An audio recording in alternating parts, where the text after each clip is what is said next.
I'm Brigham Larson with Brigham Larson Pianos. So the piano plate is a crucial component. It's actually kind of the first thing that designers create when they're doing the scaling and designing the piano is they design the plate. This is what holds all the tension. This is a full cast iron. This is why pianos are so heavy. This is a Yamaha C7, so it's particularly large. It's really a beast of a plate. This weighs a lot. That's the vast majority of the weight of a piano. And I mean, there's so much to say about plates. Well, why don't we just start at how beautiful they are? This piano, this is, like I said, is a Yamaha C7 that we're rebuilding for a customer. Actually, we've got another C7 that hasn't had its paint job yet. This just came back from the paint room where it had its paint job. This is an automotive paint, a two-part paint that makes it look beautiful. And then over here is another C7 that we're doing for a customer. And this is pretty typical of how they look as soon as they're out of the piano. Another C7, so this is the exact same plate. They're separated by, I don't know, probably 8 or so years of manufacture, both manufactured by Yamaha, of course. And so that'll look amazing. Here's a Mason Hamlin before its paint job.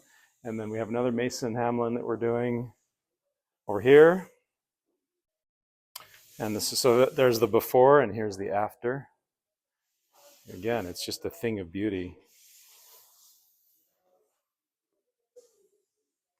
There's about, right now, I'm not sure exactly how many plates we have. We've got a number of them. Here's an upright plate that just got its paint job. This one actually has two pieces. That had a two-piece before over there. Yeah. So again, very pretty. And then here's another two-piece plate. What was going on here? So here's the before. What was going on here is the. So this is actually just a name board. So this was most of the time it was a manufacturer that was doing just kind of generic pianos. It was kind of a white label thing, and then they just manufacture one little small piece for the manufacturer so they could put their brand on it, even though the plate wasn't changing at all. Here's this is the Yamaha C3, very pretty. There's a Schaefer that just got its paint job. There's oh, and that actually this is a so cast iron is actually in its natural state is black. So this is the back of a plate. That is what is that brand? That's a Kimball. So no, sorry, that's not the back. That's the front. The front? Yeah, but it never got painted because this is the bottom. This was a 3/4 plate, and so it doesn't have an upper part. Yeah, see if I don't know where that piano is. Okay, so yeah, the natural state of cast iron, natural color of cast iron is black, and so that's what plates would look like if they weren't painted. So traditionally they get this gold paint job. We're actually doing one for a customer in nickel. This customer asked that we do it in nickel. We're actually going to paint his piano. He's a customer from Las Vegas, so he asked us that we do everything nickel, including the plate and all of the hardware, the pedals and the hinges and everything, and then he's going to have us do the piano in blue, in like a satin royal blue. I think it's going to be a really cool look.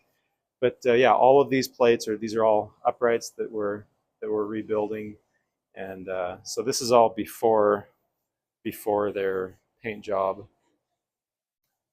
And then down beneath the plate cart there, you can see a couple of the others had two-piece plates. And then let's go over before it was just one giant piece like this. Plates were separated into several pieces. We have a good example of a Viennese piano. Viennese action is from Vienna, Austria, and before they were done this way, actually Chickering was the first one that did a single one-piece cast plate, and that enabled tensions to go way higher.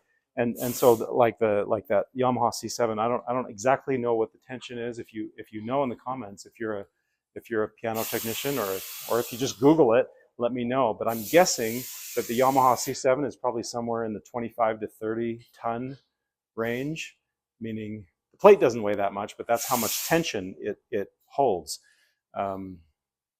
Whereas an upright like this is an 1880s Steinway upright. The tension on something like that, you can see all of the strings. That actually shows. Let's go over there before I show you this Viennese action.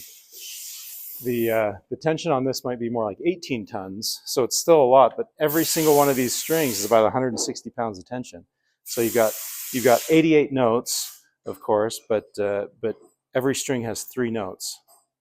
Or sorry, I said that opposite. Every note has 3 strings. So you've got on this one single note, every time the hammer strikes is hitting 3 strings.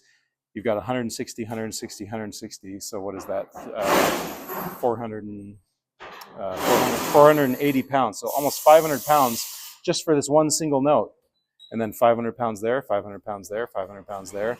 You know, and it varies a little bit, but every single note, approximately 500 pounds of tension trying to collapse the thing. If this were made out of wood, there's no way it would be able to withstand that sort of tension, hence the cast iron. Okay, so what I was saying about the Viennese action, before Chickering, in I believe it was 1845, had the technology to cast the plate out of in one piece. Yeah, here's a Kohler and Campbell. You can see how decorative it is. I mean, we actually didn't refinish this one. We have rebuilt this piano, but we didn't refinish the plate simply because it's so decorative. We opted to just leave it. I guess that was a style choice. I mean, yeah, why don't you get a close-up of that, like, paint, whatever they did there in the factory.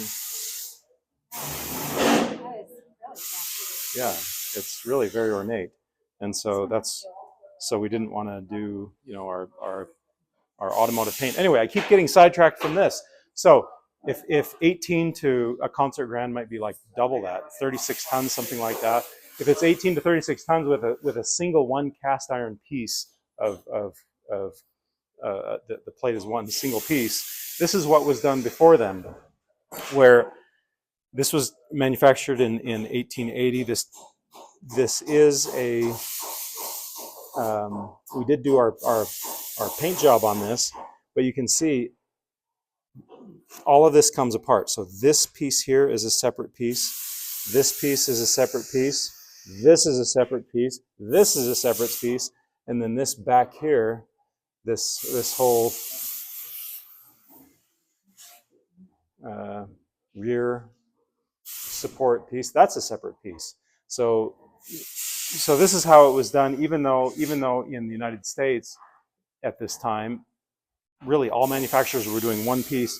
In Europe, they were still doing kind of the traditional method, what was done before the 1840s, also in the United States, which is to build the piano out of these different pieces. So we've got this rear piece, 1, we got the 3 struts, 2, 3, 4, and then this piece here, 5.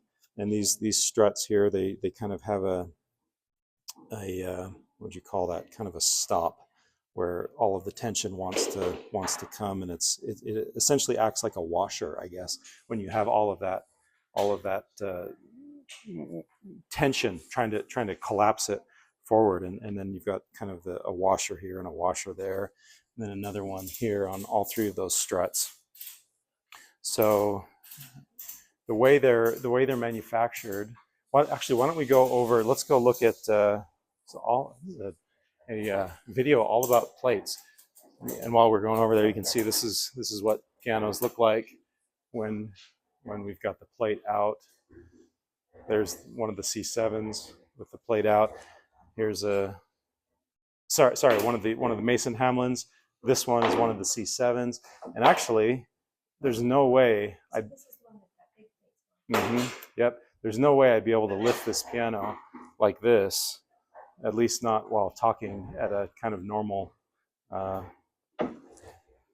some leg. Yeah, without some massive grunting.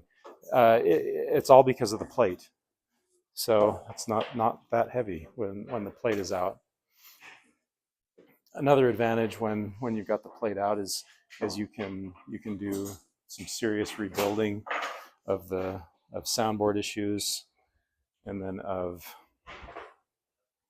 bridge issues. Here's a bridge that was all cracked up, and so this will go on there, and then we'll duplicate the old pattern with this mylar of the pins. So all of that repair work. But I digress. Why don't we look at? Okay, sure. Yep. After the so this is a 1905.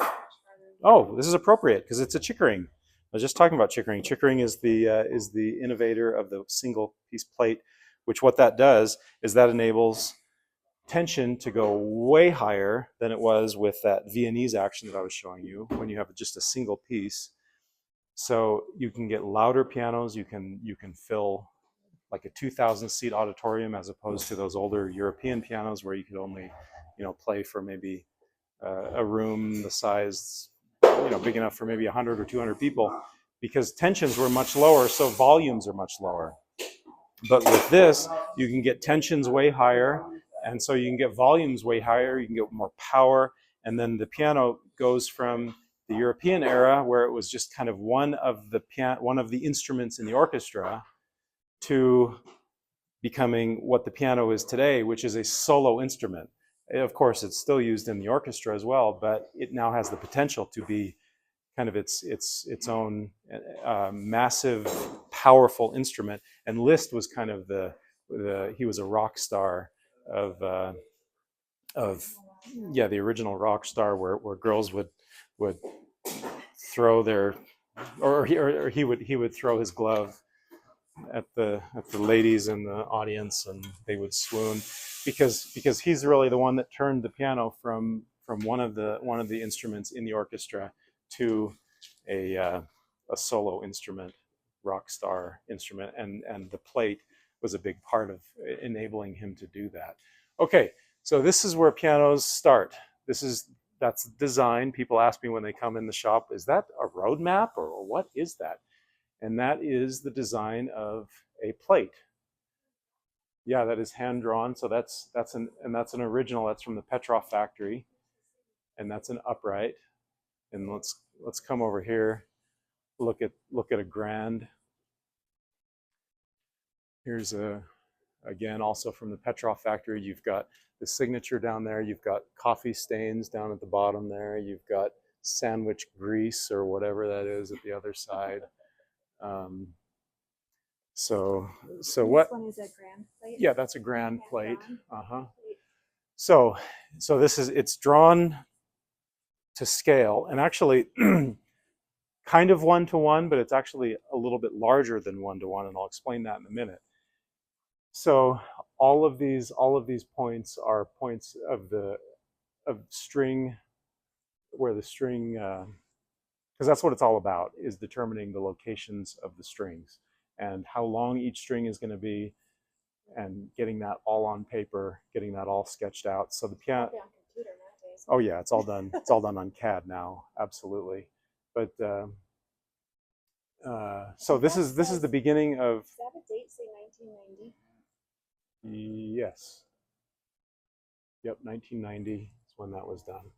So this is the beginning of piano design, and what it's actually designed a little bit larger, like I was beginning to say, because of the way cast iron cools.